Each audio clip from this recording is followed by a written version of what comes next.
everyone, and welcome back to Don't Open That Door. I am Justin, the emo poet. I'm Nico, the douchebag with an acoustic guitar, but I'm, actually really good at guitar. I'm Dan, the sad boy beat writer. This is a little too real. This is a little too real. And we are here today to discuss Jennifer's Body. So, directed by Karyn Kusama, we've got Megan Fox as Jennifer Check, Amanda Seyfried as Anita Needy, Lesnicki, Johnny Simmons as Chip Dove, Adam Brody as Nikolai Wolf, no relation to our Nico, and J.K. Simmons as Mr. Roblowski. So, this movie opens with Needy in a mental institution, and after an altercation, she basically recounts how she got there in the first place. So the movie then flashes back to Needy in high school with her best friend Jennifer. Jennifer wants to go see the band Low Shoulder at a dive bar, so the two go.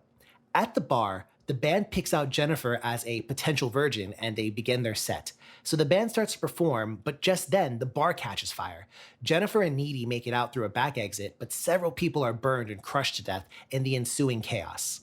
Now, outside of the bar, the band asks Jennifer to come with them, to their van, and she accepts, leaving Needy to go home by herself. Needy does eventually go back home and she talks to her boyfriend, Chip.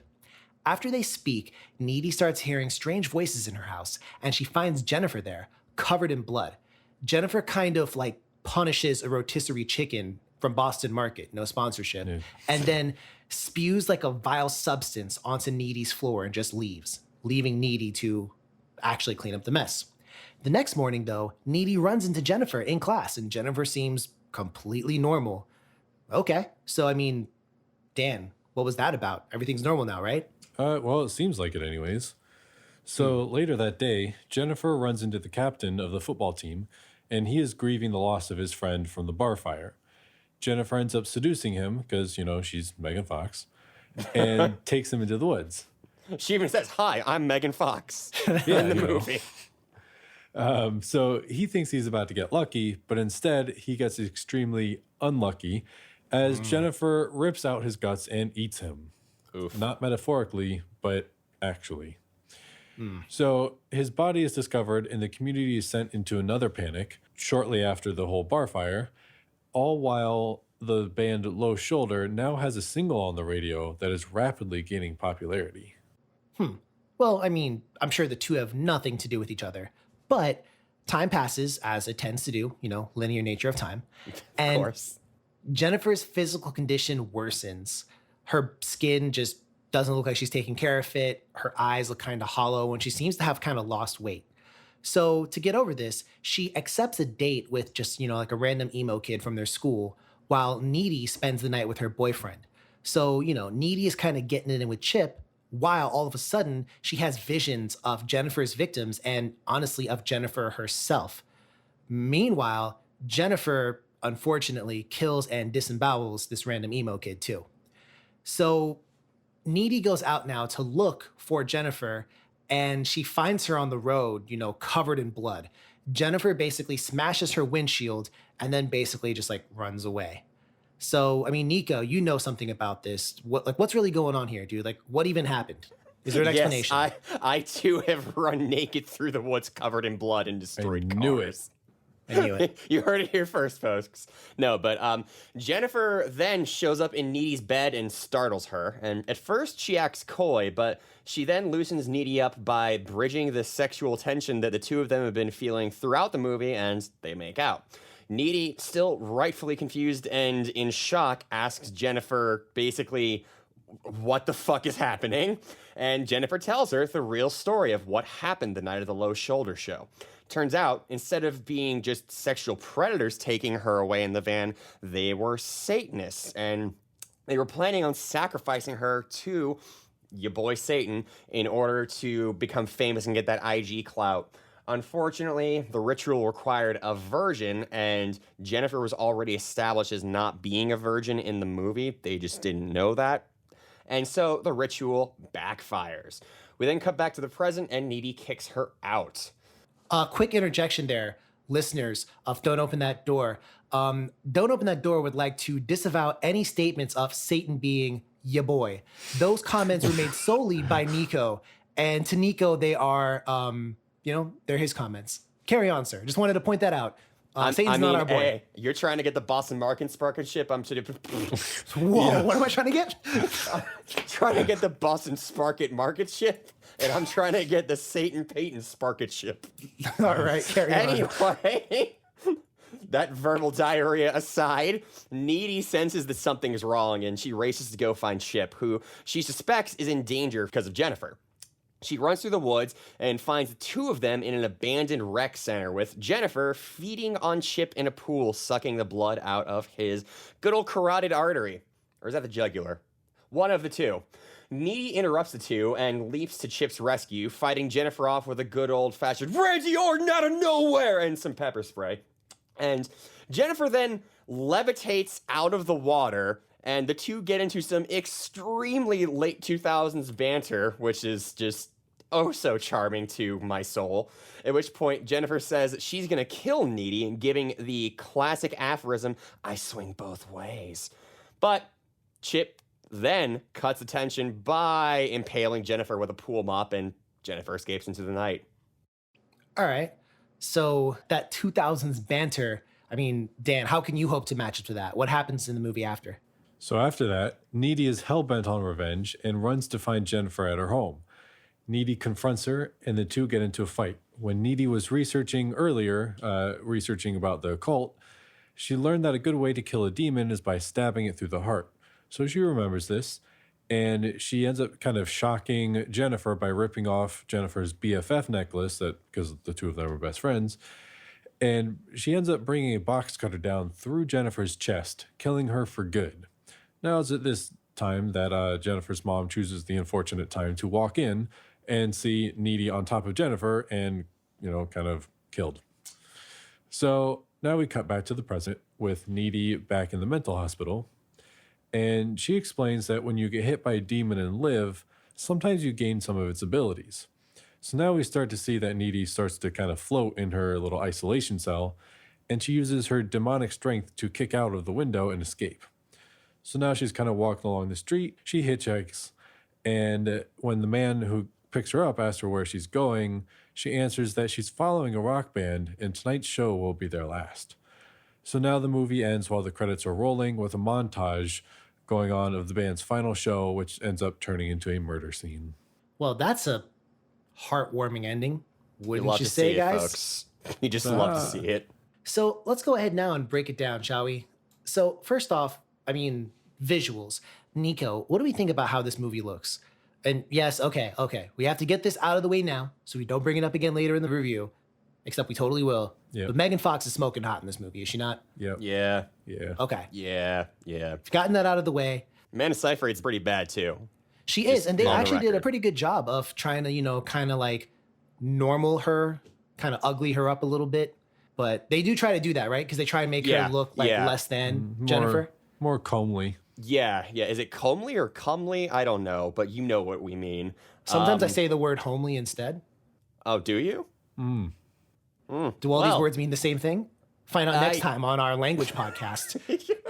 But yeah, no, the visuals are they're good. They're good. I don't mean this in a bad way, but I don't think there's necessarily anything to write home about except for the visuals on Jennifer when she's going full on succubus and has like her mouth distending open and there's like tons of fangs and stuff. I thought that looked really cool. But other than that, it is, very competently shot. There isn't any like fantastic cinematography, but there was never a time when I felt taken out of place by any of the camera work or lighting or coloration or anything. So good job on it. One thing I will say as well, and I didn't know where to put this, but I feel like visual is just the best place. So to get her look right for some of these shots, Megan Fox cut her weight as low as 96 pounds. Oh, that's like not great. Well, so first off, I think she obviously had trainers and people around her to help her. And like, it does kind of come with the tag I do have to say is that like weight is not always an accurate measurement of your health, but she ended up cutting like her body fat super, super low so that she could really get that kind of like hollowed out look. I don't know if we have any listeners of the pod that like are into like classic bodybuilding or anything like that, but definitely when you cut certain things out of your diet, you can really hollow out like super quickly and dehydrate yourself super quickly.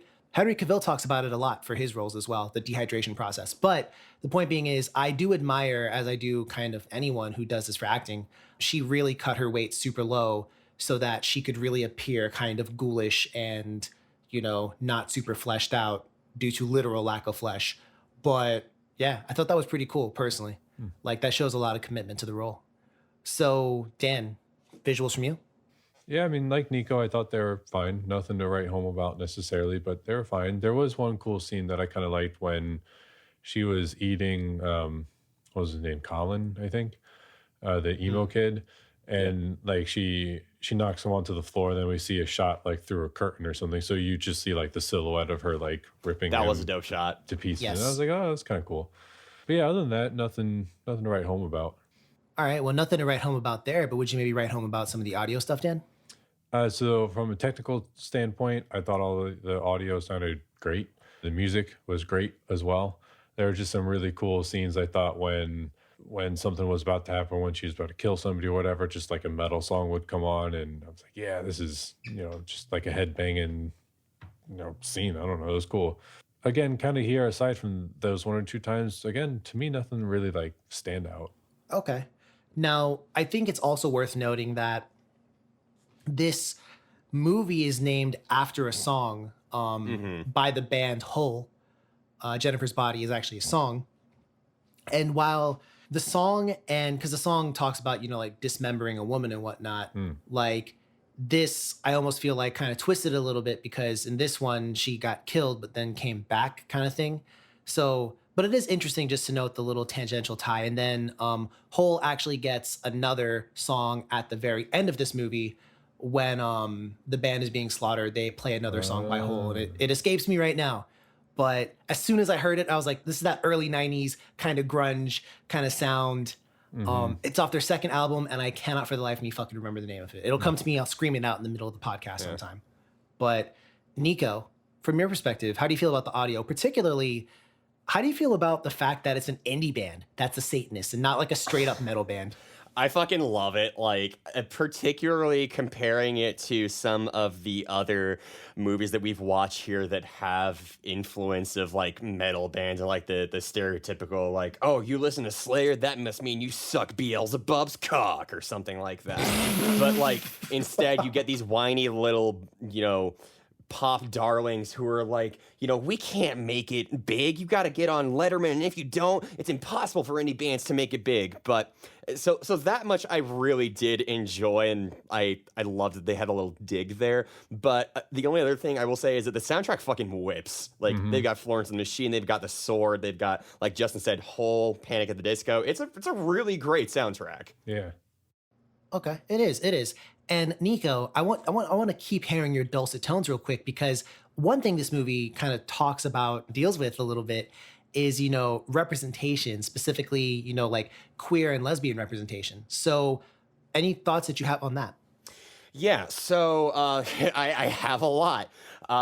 In particular, this is a movie that definitely shows a lot of the queer representation through the lens of Needy and Jennifer's relationship.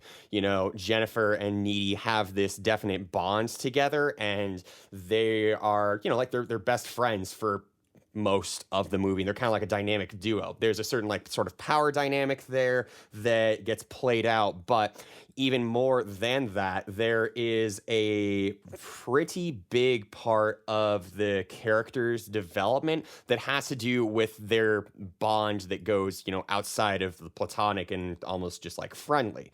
There is, the fact that there was a scene where the two actually like make out was very purposeful, because it shows that all this time, even when Needy was getting these like feelings of conflict and feelings of confusion about the entire scenario, that reflects the sort of almost the queer aspects of their relationship, in that there is definitely an attraction there is that kind of bond, and we see that in many scenes So I personally am really glad that it actually amounted to something. Some people in past years have said that it's kind of queer baity, and I can understand why they would say that, but I genuinely do think that it has some good representation here.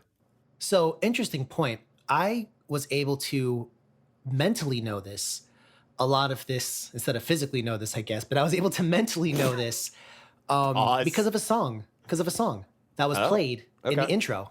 So the song is by a band called Black Kids, and the song is called I'm Not Gonna Teach Your Boyfriend How to Dance With You. So I picked it up right away because I fucking love this band and this song. And the lyrics, just some of them go, you know, like, you are the girl that I've been waiting for ever since I was a little girl. And the song is actually, even though it's sung by the whole band, but the lead singer, at least on that song, is a guy, but the song is actually written, if I understand correctly, the lyrics and stuff are actually by, you know, a girl talking about another girl. So a lot of those lyrics kind of, I guess, are sort of true in context in relation to it, but also just that kind of vibe or feeling of like, you know, he's not good enough for you or whatever else like that, or not even not good enough for you, but like, I'm not going to make him better for you so that he can then take you from me kind of thing. Yeah.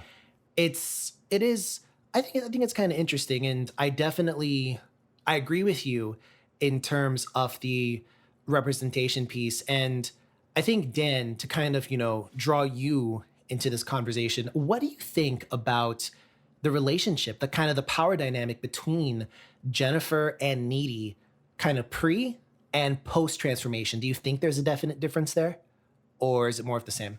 I think it's a difference. So like pre-transformation, Jennifer is like the hot popular one, sort of, and then Needy is the more homely, not as popular one.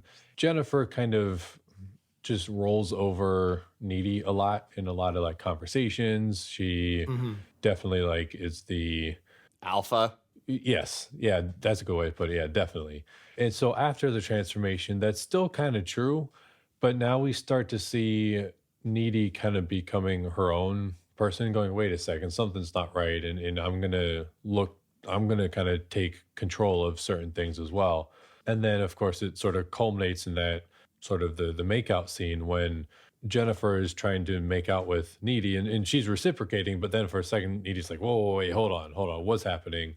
And then of course, like they start fighting a little bit later and Needy is like fully like, no, fuck you, you killed my boyfriend and everything, like, fuck you. So I definitely think that there is a change. Now, I guess, Nico, I want to kind of bring it back to you a little bit here. You know, Needy tells Jennifer, you were never a good friend. How do you feel about that line? And do you think it's true? I think it's half true. I think what Dan was talking about is very pertinent to that question in particular because Jennifer was someone, and throughout the movie is this person who she finds a lot of her self-worth by juxtaposition to other people. She sort of, you know, puts herself next to Needy, and by making herself stand out as like the almost, you know, main character son kind of thing, where she's supposed to be the one that all the boys are attracted to. And she even says earlier on, like, you know, wear something cute, but don't take all the attention away from me. There is like straight up, they have that kind of relationship. So real quick interjection on that. That was actually Needy's Needy. interpretation of what Jennifer was thinking. Jennifer said, all she said was, wear something cute. Needy says, when she says that, she means I can show off my stomach, but not, you know, like my tits. So that's to me, that was very a poignant point. And I kind of step in here is that I don't really see a lot of Jennifer putting Needy down pre-transformation. I don't see a lot of that. Now, granted, we also don't see a ton of their character. Right. But like, just it's even not when necessarily malicious or anything. Right. No. And, you know, I think it's important to note that I would have felt a lot different about it if Jennifer had like been cool with Needy, like in secret, but then had other friends. But Jennifer makes no secret that Needy is her best friend. Like She's not the fake. whole school. No. And the whole school knows that's her best friend. And like when it comes time to go out to a show, who does she bring? Her best friend, Needy. Yeah. So I don't know. I kind of almost feel like that you're not a good friend statement. I feel like it almost comes from a place of, I guess, just like Needy doesn't ever curse. Needy doesn't say bad words. Needy doesn't act out. To be honest, I'm bluntly fucking shocked that Needy has sex with her boyfriend. I thought for sure she'd be one of those like saving myself kind of people. So I don't know, but I question whether or not the relationship was as bad as Needy perhaps says. And do you think there's intention that her nickname is Needy when she is the exact opposite? She's not needy, but Jennifer is the needy one of the two of them. Absolutely, I think so. I do think that. I mean, even at kind of the start, we see, first off, correct me if I'm wrong, we never see a father figure from either one, correct? Correct. Right. We see both their moms. Yeah. And aside from the kind of, like slaughter fodder, I think the only men of consequence in this are Chip and J.K. Simmons. Yeah, the teacher. And even the teacher's kind of a goof. But and I guess the band members were all Satanists. Yeah, them too. Them too. So it's interesting, but I have almost like an Uno reverse card in my hand. Oh, shit. And really, it's not a reverse card after all. I just double checked. It's actually like a draw 4. Oh. So, fuck. So Nico, draw 4 here. What do you think is the significance of Jennifer still wearing that best friends forever chain no matter what? I think that there was, despite all of the demonic fuckery of being like turned into a succubus and this weird sort of dynamic that they have of being more than friends, I think they did still have a real significant bond. And that's why when Needy rips the pendant away from her in the final moments, Jennifer just kind of gives up and lets herself be resigned to her fate. And she, at that point, doesn't even fight back because she realizes that, okay, Needy's done with me and now I'm done.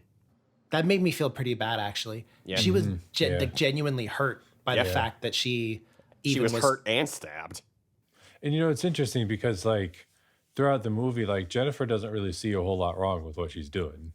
I mean, she's just surviving. And I guess like when you really think about it, she's not doing anything like, well, I mean, obviously she's killing people, but like hold on. It's not because she loves it. Like she does it because she's going to die otherwise. You know what I mean? Like it's out of survival. So yeah, like she definitely confides in Needy. I mean, there's like the whole makeout scene, like right after that, she's like, no, we're best friends. So we don't keep secrets from each other. So I'm going to tell you what happened to me and everything. And she doesn't really hide things from Needy. And, throughout the whole movie, even with all this shit going on, she still considers herself best friends with Needy. And I mean, I think Needy feels the same, I believe, too. So I thought it was also really cool how there's 2 moments. The first one when Jennifer first comes back after the show and she she's got Needy right there. And she's like, do you feel scared? Mm-hmm.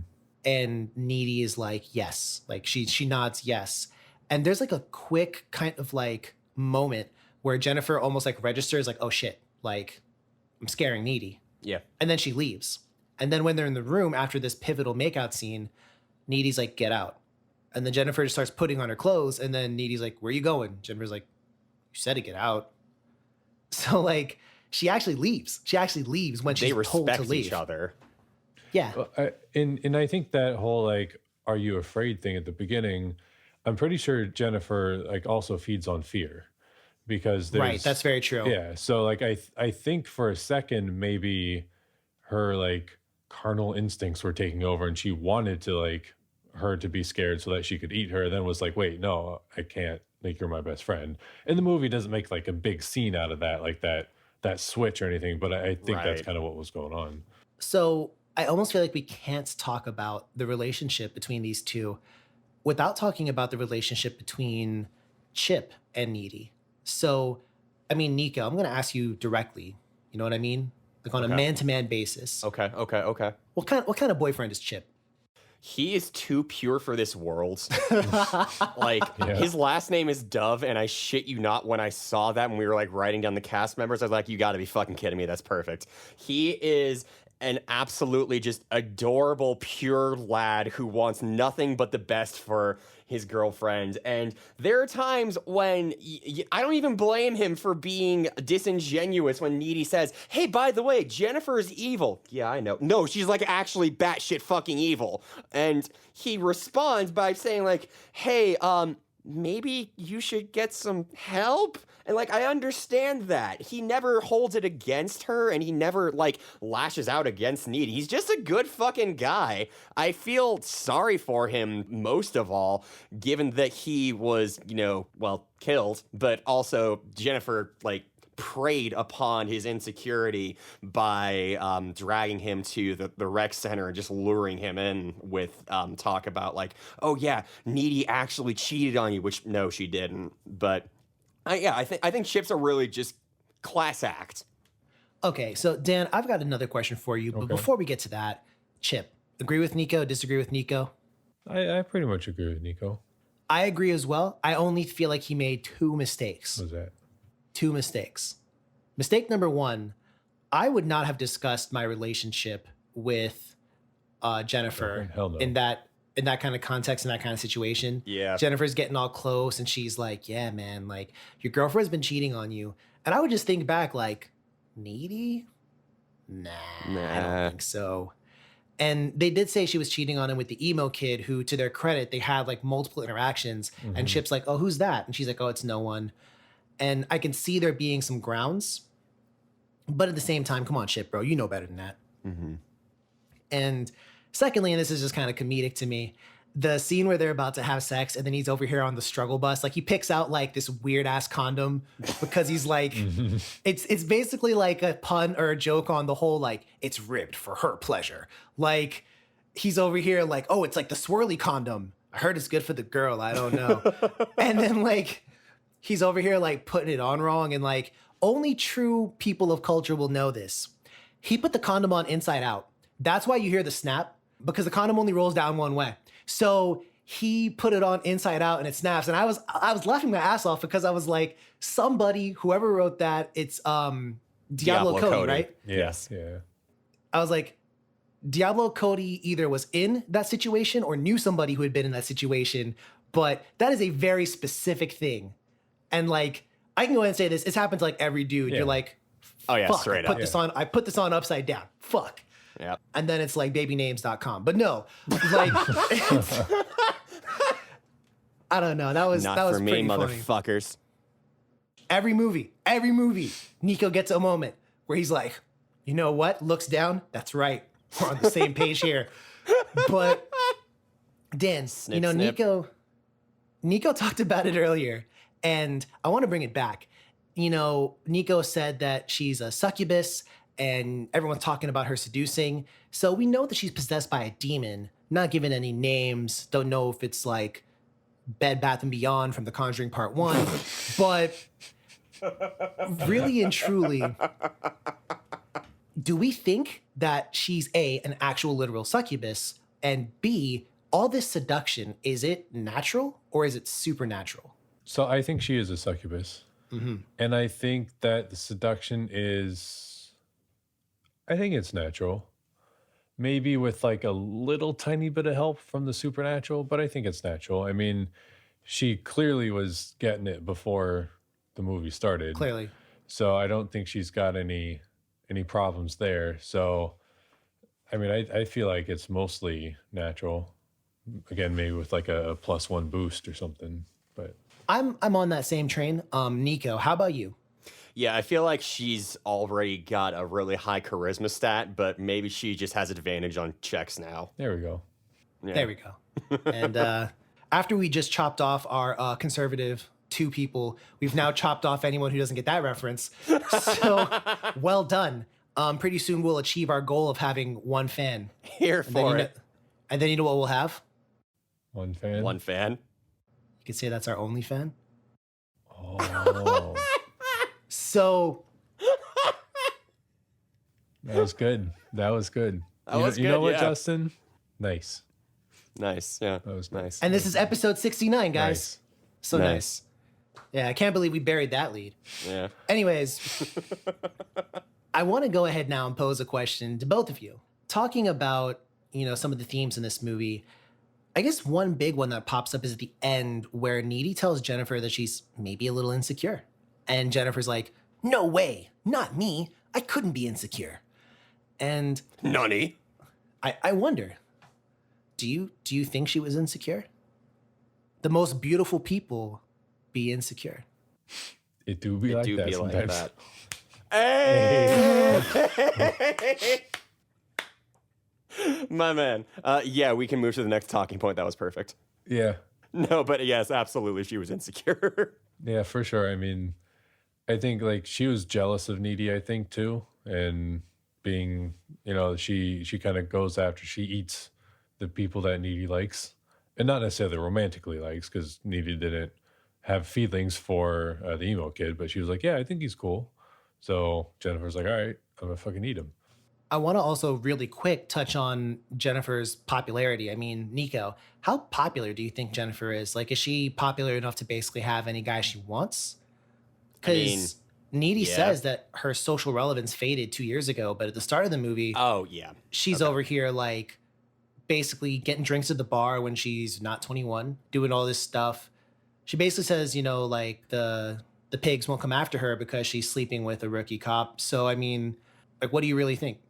I think that she used to be of a certain level of like prestige in her social standing, but it definitely has fallen. I think she's just kind of like definitely self-aware of the fact that she is very, very attractive, and she even says like, I'm used to guys asking me out when calling goes, and kind of at first fumbles the or he doesn't fumble the asking her out, but when he first approaches her and is like, hey, we can go watch Rocky Horror, and she says, I don't like boxing movies, which I thought was such a fucking funny line.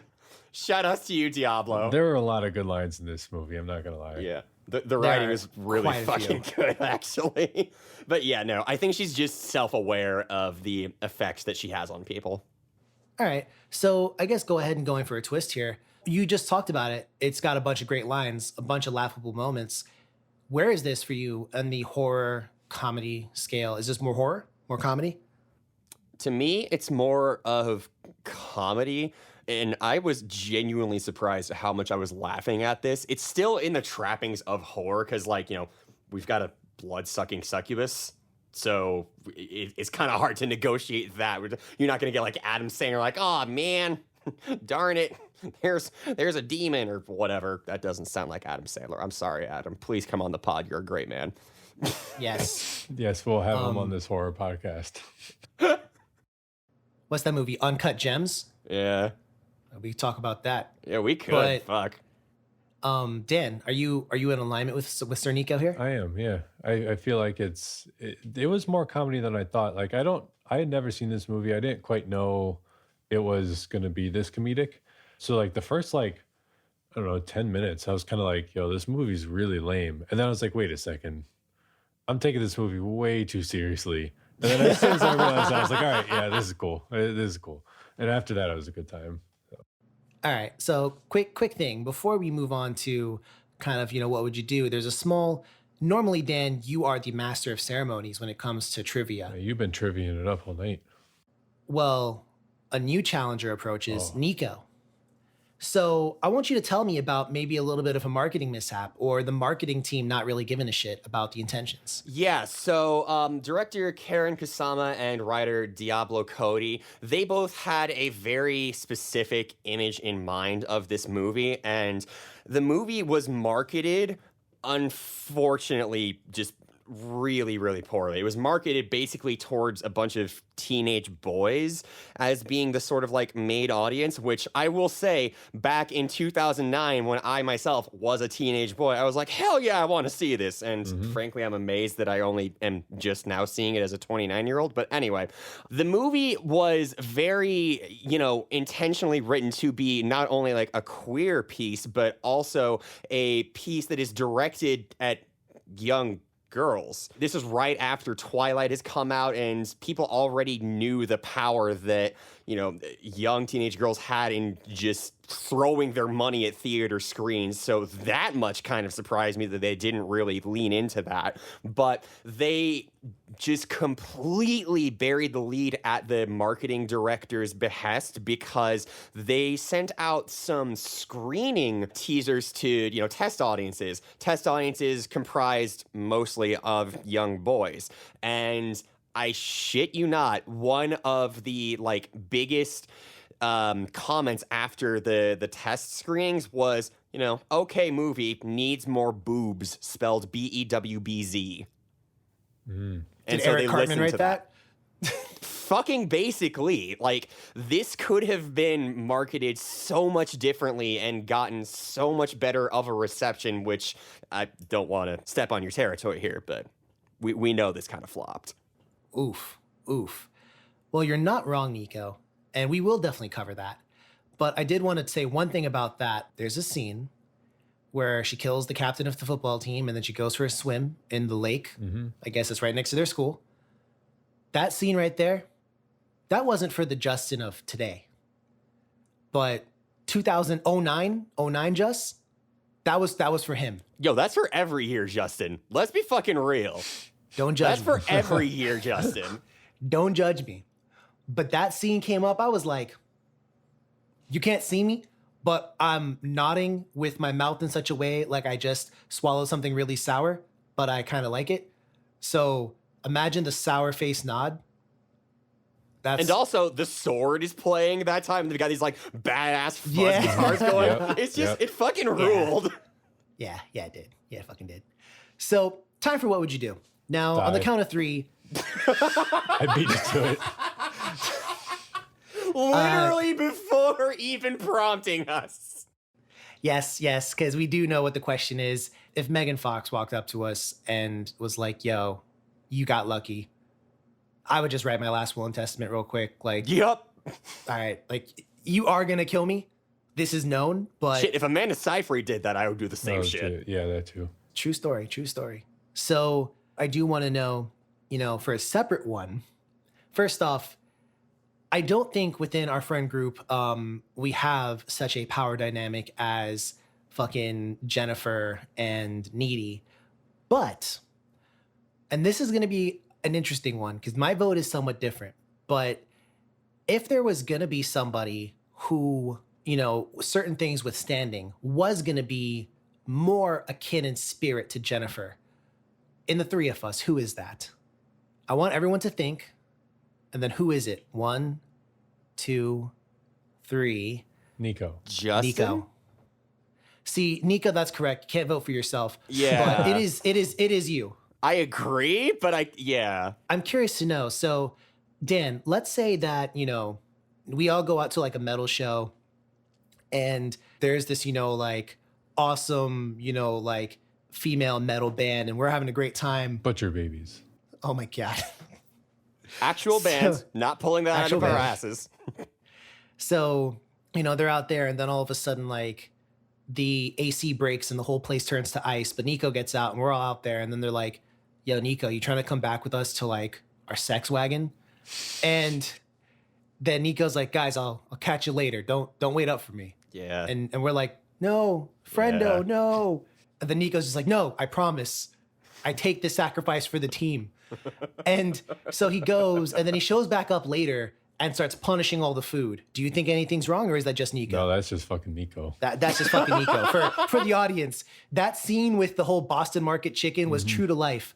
I've seen it. So that happens. And then the next day he's fine because that makes sense too. But let's Yeah. say, Nico ends up telling us hey, so I didn't get laid, but I did get turned into a demon. What would your reaction be, Dan? Would you try and yo, we got Nico or what's the deal? I don't know what Nico means. Oh, sorry. I also don't know what that means. I don't know what we're doing to Nico. Bump him off. Oh yeah, we got to off him. I would believe him because so out of the 3 of us, Justin is the biggest troll. And Yeah. Nico is the most gullible. Yeah. So I feel like Nico doesn't have, no offense, Nico, but I None don't taken. think that you have the ability to pull off a troll like that. Yeah. So I would have no choice but to believe you. I'm also like very easily smitten. So Yeah, This is true. Yeah, Nico has been smut many times, but He's- true. Yeah, Go off, Justin. Go off. so I will say as well. So Dan, we agree we got to kill Nico, right? yeah. I'm sorry. So do we like? It's cool. Do we lure him? How do we do this exactly? How do we get rid of Nico? It's been a while since y'all have killed me. Remember, the big dance is coming up tonight as well. So I feel like just fucking food, bro. Just fucking food. like lay out some food. Yeah. So yo, You're like, yo, yo. yo, gluten-free Oreos. That's what it is. Yo, bet. Double stuffed. He's there. I am. And then listen, like he turns around for like the double stuff, and then I give him like the triple stuff with this cutlass. Pause. No, why is that a no? What are you talking about? Bro, Justin over here giving Nico the triple stuff. Okay, wow. Why you gotta say it like Give me that? that white creamy goodness, Justin. Is that what great. your You've plan taken is? it too far. It's great. You've taken it too far. You've taken it too far. Dan, I heard what you said. You've taken it too far too. So in any case, yes, I would stab you through the heart with a cutlass. Now, tables turn, Nico. So let's say in an alternate timeline, we're at the metal show, and then the band is like, we're looking for specifically a male Trinidadian between the ages of 18 and 30. And then I'm like, oh, it's me. And then they're taking me. And then you're like, bro, but wait a second. And I'm like, nah, don't worry about it. And then I come back a demon. Are you going to kill me off too? Well, first off, I would dap you up because that's rad as fuck. Okay. Secondly, I wouldn't fucking believe you, bro. I also oh, wouldn't okay. fucking Now believe I'm you. not going to be believed. No. Hell no. I also wouldn't believe you. Hell no. What would I have to do to prove to you I was a demon? I think you would have to like literally eat like 3 people in front of me. The first 2 I wouldn't believe. I think it would be the third one that would be like, all right, I think you're real now. Yeah, the first two, it's like, okay, Ramadan just ended. This is understandable. Yep. And what's my downfall? We said Nico would be tricked by gluten-free Oreos. What's my poison? Microwaving a fucking plant. Getting a stomach virus. You would just do some dumb shit like that. Like, you would be fucking fine. No one would have caught you. You would have escaped every time. And then you would have been like, oh, I'm going to eat this yogurt that's actually 4 months expired and nuke it in my microwave. And then we'll get a text from you guys. Guys, unrelated to being infested by demons, I'm shitting my brains out. I like the way you've painted me in this picture. Now, Nico, just between me and you, let's say the table's turned and it's Dan. How do we off Dan? What's Dan's number one weakness? Bad bitches. Champagne wishes. I mean, this shit is. Only. Yeah. Shit is fucking ridiculous. No, I think I would be like, yo, I got some like badass Neumann mics and like real vintage shit over here. True. Got like a U87 mint, pristine, my guy. Sure enough, I guess. So let's turn now. We'll turn our pages, everyone, please, to page 3. Okay. Cue page turning sound. And we're looking at the critical review here on Rotten Tomatoes, and this shit is rotten. So it's got a 45% from the critics and a 35% from the audience. Can you explain that, Nico? Can your science explain that? No. All right, let those percolate in your mind real quick. I want to know. I want to know what you guys think about this movie. I want to know a little bit of the good, maybe a little bit of the bad, and your score. I'll lead. I never do this. No, you don't. So No, you don't. I'm going to give this one a solid 80. I actually really enjoyed this movie a lot. I think it is, I see criticisms of it that it's not very clever, except I think it is. So literally it's like, it's not very clever. And I'm like, no, you. Because, I mean, I like it. I like it. I like the dialogue. I like what happens. And maybe it's because, you know, we were kind of around that age, around that time. But it's one of those things where I relate, even though, you know, I'm not a girl and 99% of the movie doesn't apply to me. Like, I relate to the guys being slaughtered. And on top of that, I just think it's a good, solid horror flick with comedic elements to it. I think the acting by Megan Fox and Amanda Seyfried is great. I sincerely don't have any major complaints. Like one small one, like when Amanda Seyfried like can overpower her a little bit, but I chalk that up to, Jennifer being hungry and, like one or two small things like they kind of gloss over it. Chip's like, wait, our school has an occult section of the library? That was And she's funny like- as fuck. And she's like, yeah, it's real small, but I don't know. I like it. I think it does very well encapsulate kind of I hate to say this, I sound so fucking pompous, the awkwardness of teenage years. And I just really like it personally. Dan, how about you? I echo a lot of your thoughts there. Like I said earlier, I started the movie thinking this was kind of lame, and then after a few minutes, I was like, "Wait, I'm thinking about this all wrong." And when I started kind of taking it for what it was great. I mean, there was a lot of times that I laughed. There was a lot of really good lines in there, and the music was great. And yeah, I'm gonna give it a 77. Mm-hmm. Now, Nico, we turn to you.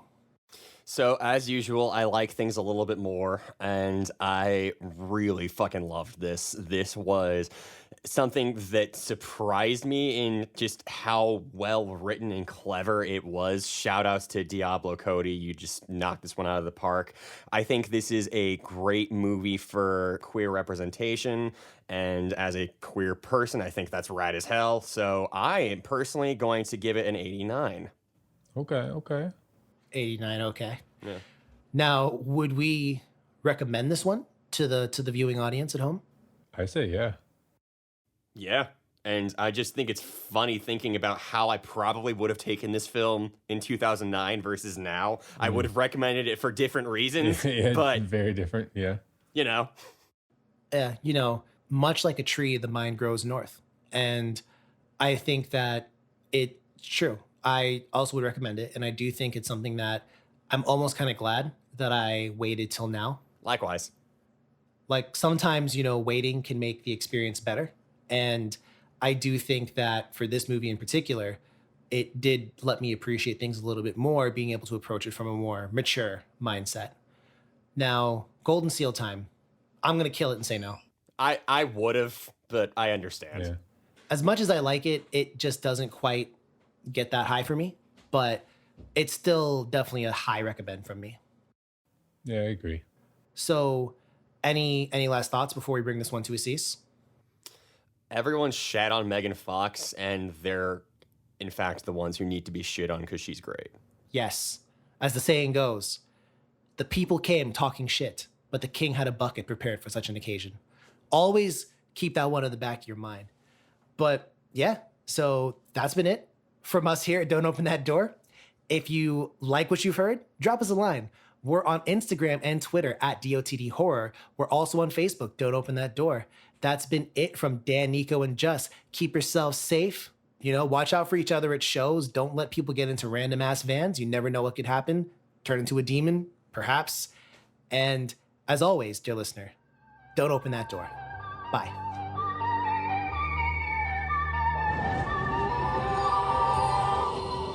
I feel like that's a smart king. Where else are they going to shit? On the floor? Oh, he brought a bucket.